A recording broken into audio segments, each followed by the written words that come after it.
Hello बच्चों, that's a lecture of physics for class 12th and that's your last lecture from your unit first. And in today's lecture we are going to study about the effect on a capacitance of a parallel plate capacitor with a dielectric slab. Yes बच्चे, within the capacitor अगर मैं एक dielectric medium की slab, कोई dielectric medium place कर दूँ, then उसके capacitance पे, उसमें इलेक्ट्रिक फील्ड होगा, पोटेंशियल पे, उन सब चीज़ों पे क्या इफ़ेक्ट बनेगा।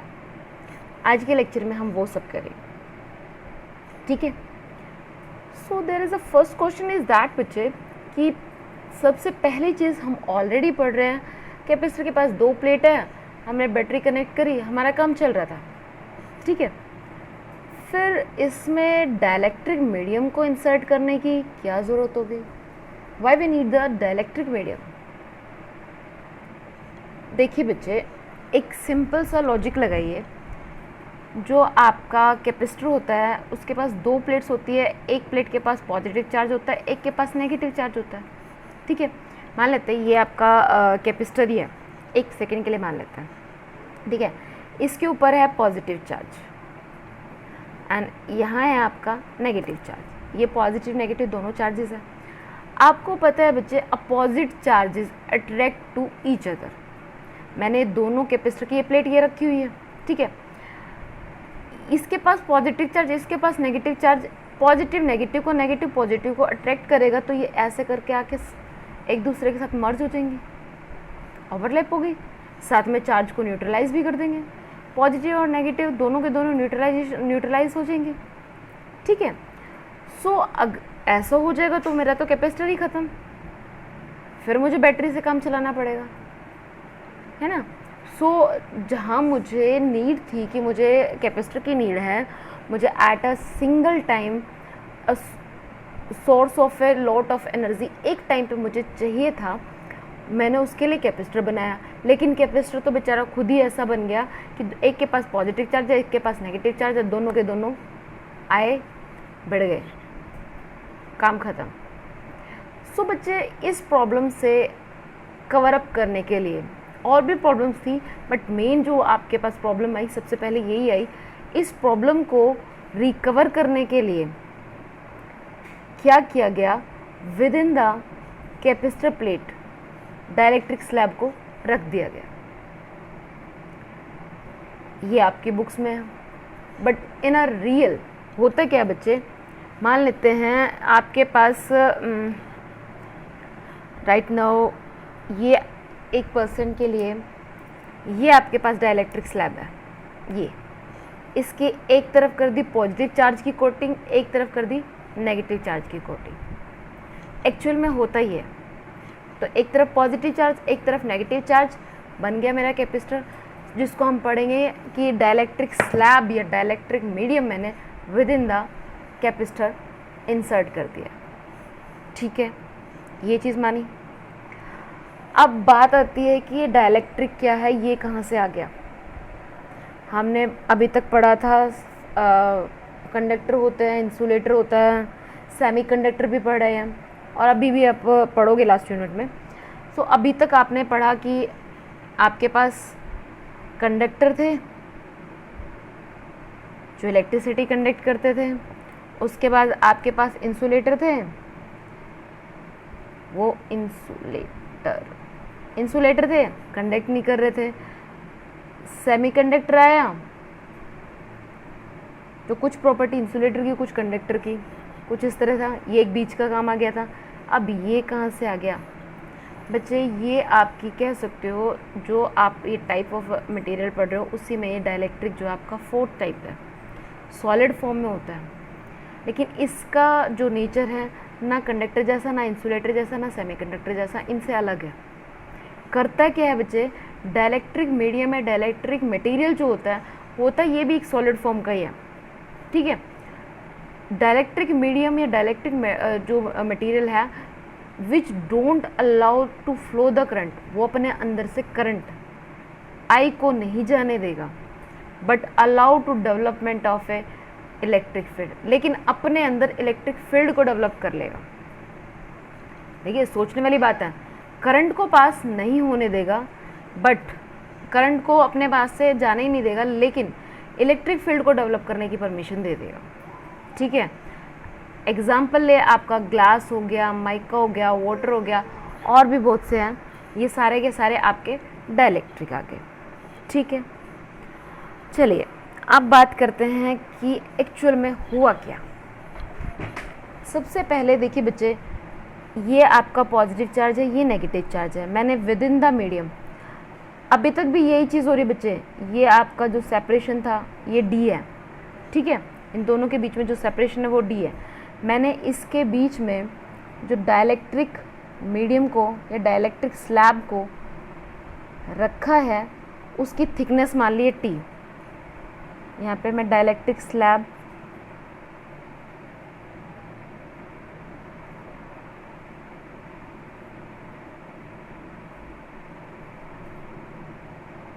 वो मैंने मान ली टी। ठीक है, इसकी ये थिकनेस है टी। ठीक है, अच्छा ये इतना बनाया मैंने। अब हुआ क्या बच्चे, जब ये डाइलेक्ट्रिक मीडियम यहाँ पे आएगा, देखिए बच्चे यहाँ आपको ये चीज़ तो बिल्कुल क्लियर है, ये पॉजिटिव चार्ज है, नेगेटिव चार्ज है, इलेक्ट्रिक फील्ड डेवलप होगा, from positive charge to negative charge move करेगा। ठीक है, अब ये तो सिंपल सी बात थी, एक्सटर्नल इलेक्ट्रिक फील्ड बन रहा था ड्यू टू द प्लेट्स। मान लेते हैं जो आपका एक्सटर्नल इलेक्ट्रिक फील्ड बन रहा था, that's a external electric field, किसकी वजह से,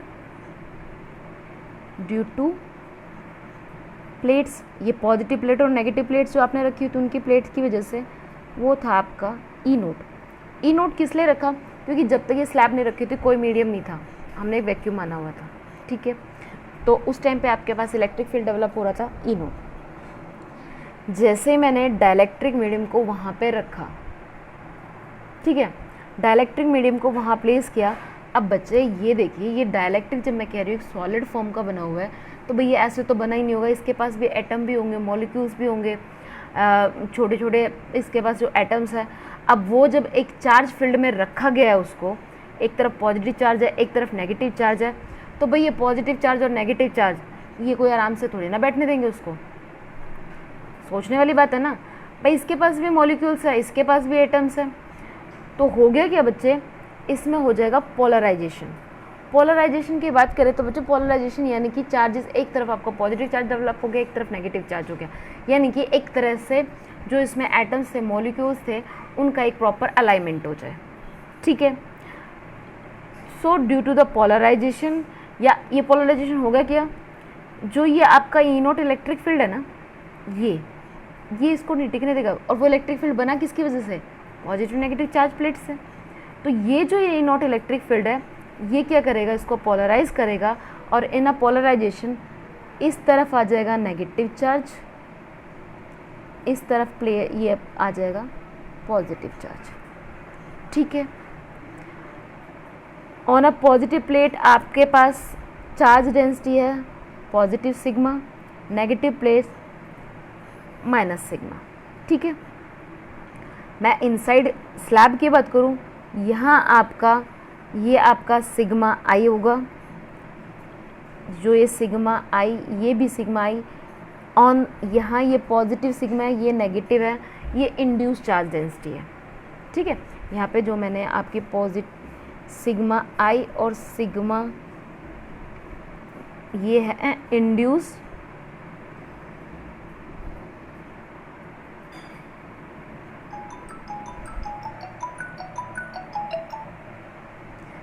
charge density.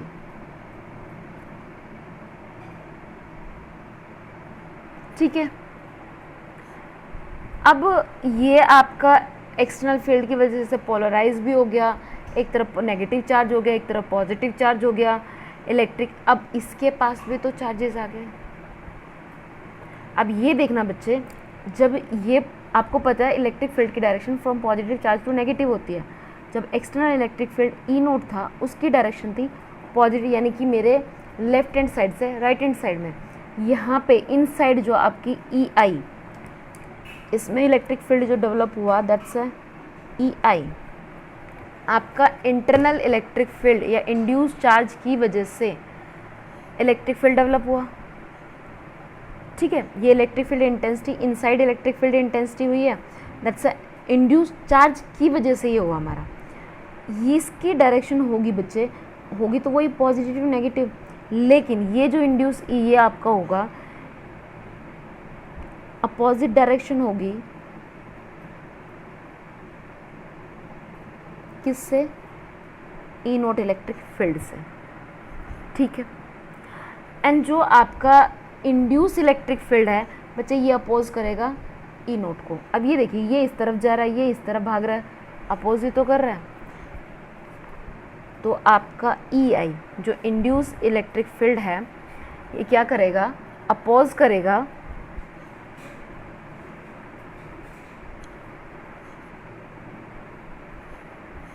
E note. But ये भी श्योर है बच्चे, जो ये आपका एक्सटर्नल इलेक्ट्रिक फील्ड था ये ग्रेटर मिलेगा ई आई से। ठीक है, ग्रेटर रहेगा। अब बात आती है बच्चे जो इसमें इस स्लैब में कि कितना चार्ज इंड्यूस होगा, कम हुआ, ज़्यादा हुआ, ये बच्चे टोटली मटेरियल के ऊपर डिपेंड करता है कि आपने इसमें कौन सा मटेरियल यूज़ किया है, उस मटेरियल के ऊपर डिपेंड करेगा ये। ठीक है, अब जैसे मान लो मैं डाइलेक्ट्रिक स्लैब, यहाँ पे जो मीडियम, ये डाइलेक्ट्रिक मीडियम की बजाय मैं यहाँ पे ना एक मेटल रख देती हूँ। अब मेटल के पास तो ना दुनिया भर के फ्री चार्जेस होते हैं, वो तो कहते हैं ना कि एक लॉट ऑफ अमाउंट में इंड्यूस चार्ज को प्रोड्यूस करेगा। तो यहाँ पे आप जो डाइलेक्ट्रिक मीडियम यहाँ पे यूज़ करोगे that's depend on a material कि वो कैसे मटेरियल का बना है, उस मटेरियल पे इंड्यूस चार्ज की क्वांटिटी, अमाउंट डिपेंडेंट होगी। क्लियर है? अब यहाँ तक आपको क्लियर हो, आगे चले। अब इलेक्ट्रिक फील्ड इंटेंसिटी आप कह सकते हो ई नेट बिटवीन प्लेट्स। अब एक इनसाइड इलेक्ट्रिक फील्ड, इसके पास तो टी एफ थी, एक इनसाइड भी एक आउटसाइड भी है, और वो कह रहा है कि जो ई आई है वो अपोजिट डायरेक्शन में भी है, प्लस वो क्या कर रही है? अपोज कर रही है ई नोट को। ई नॉट माइनस इंड्यूस होगा। मैं इसको इक्वेशन 1 के नाम से जान लेती हूँ। ठीक है, सॉरी। अब बच्चे जो डाइलेक्ट्रिक स्लैब हम यूज़ करते हैं ना, उन डाइलेक्ट्रिक स्लैब का एक, वो कहते हैं ना डाइलेक्ट्रिक स्लैब का हर किसी के पास एक डाइलेक्ट्रिक कांस्टेंट होता है जो हर किसी का फिक्स है। तो उस डाइलेक्ट्रिक स्लैब का मान लेती हूँ, जो मैंने यहाँ पे डाइलेक्ट्रिक स्लैब लिया है उसका मैं डाइलेक्ट्रिक कांस्टेंट मान लेती हूँ के। अब बच्चे पेज पलटते हैं ज़रा। मैंने क्या लिया? मैंने डाइलेक्ट्रिक कांस्टेंट जो है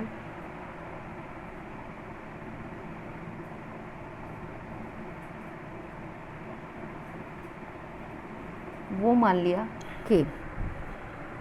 ये बच्चे हर मटेरियल के लिए अलग अलग होता है। ठीक है, अब आपके पास जो इलेक्ट्रिक फील्ड आएगा वो ई नॉट बाई के आएगा। कैसे? अभी बता देते। देखिए बच्चे,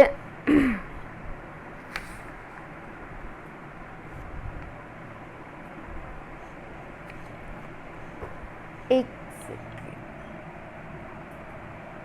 देखिए बच्चे, ये कैसे है हमारा, मैंने so electric field become E naught by K. यहाँ पे डाइलेक्ट्रिक कांस्टेंट है ये के। अब ये कैसे है? देखिए बच्चे, जो डाइलेक्ट्रिक मीडियम है वो इलेक्ट्रिक फील्ड को रिड्यूस करता है। जो आपका dielectric medium between the plate of a capacitor, आपने बिटवीन द कैपेसिटर प्लेस किया है, that is reduce the electric field. कैसे? देखिए बच्चे, हमारे पास इलेक्ट्रिक फील्ड अभी हमने कैलकुलेट किया था, दैट्स ई नेट जो हमारे पास आया था that is E not minus E induce था। एंड उसके पास जो इलेक्ट्रिक फील्ड था, मतलब ओरिजिनल इलेक्ट्रिक फील्ड, जब तक आपने डाइलेक्ट्रिक मीडियम नहीं रखा था वो आपके पास ई नोट था। अगर मैं यहाँ पे के की बात करूँ, दैट्स अ डाइलेक्ट्रिक कांस्टेंट जिसको आप रिलेटिव परमिविटी भी बोलते हो, that is equals to original electric field divided by the change in electric field. ठीक है, ये होएगा। अब यहाँ पे ज़रा देखिए बच्चे, ये आपका E naught minus E induce is equals to E naught by K. अब आपके पास ई नेट की वैल्यू क्या थी, ई नोट माइनस ई आई तो थी। सो और original before the dielectric slab electric field क्या था, ई नोट था। इलेक्ट्रिक फील्ड चेंज हुआ ना बच्चे, वेक्टर क्वांटिटी है, ये तो सिंपल सी बात है, समझने वाली बात है। ठीक है, सो यहाँ से हमारे पास क्या आया कि इलेक्ट्रिक फील्ड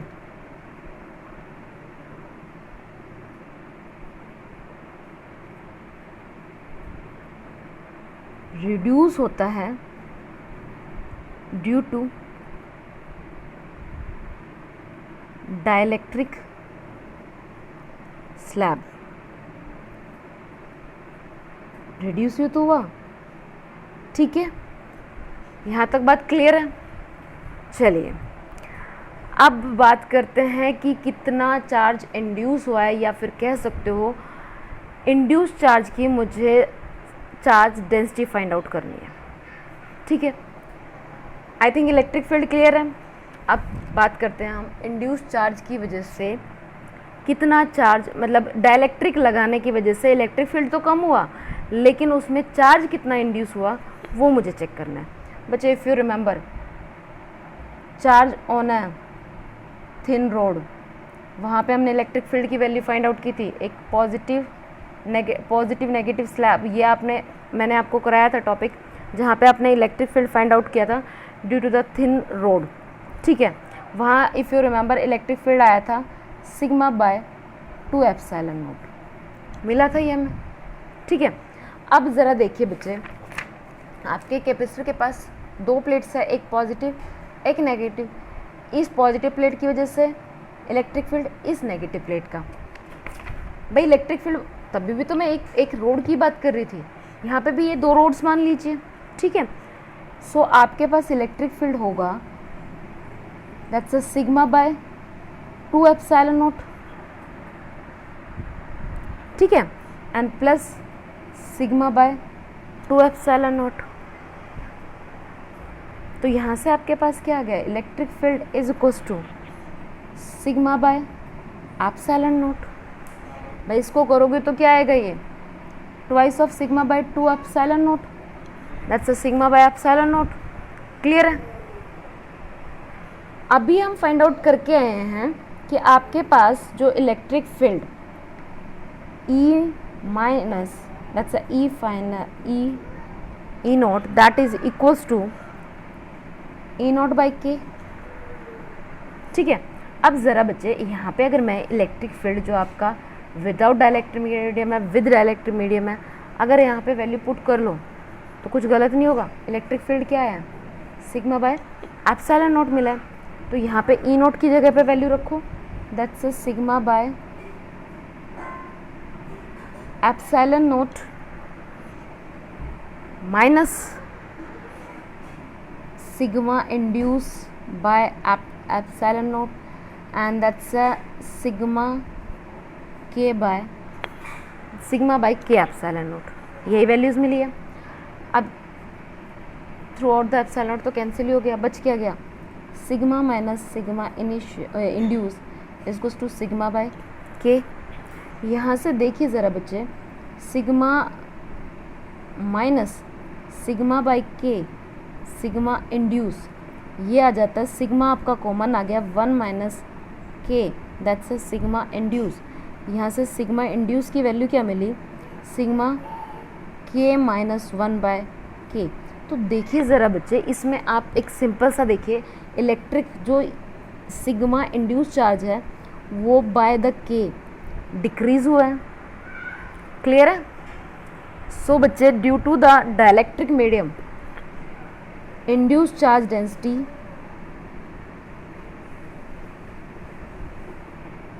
कमी तो है, तो ये आ गया आपकी induce charge density. I think यहाँ तक क्लियर होगा कि मैंने इलेक्ट्रिक फील्ड भी फाइंड आउट कर लिया और इंड्यूस चार्ज डेंसिटी भी फाइंड आउट कर ली। चलिए अब बात करते हैं ज़रा पोटेंशियल की। बच्चे देखिए, पोटेंशियल की अगर मैं यहाँ पे बात करूँ तो पोटेंशियल में एक सिंपल सी चीज़ थी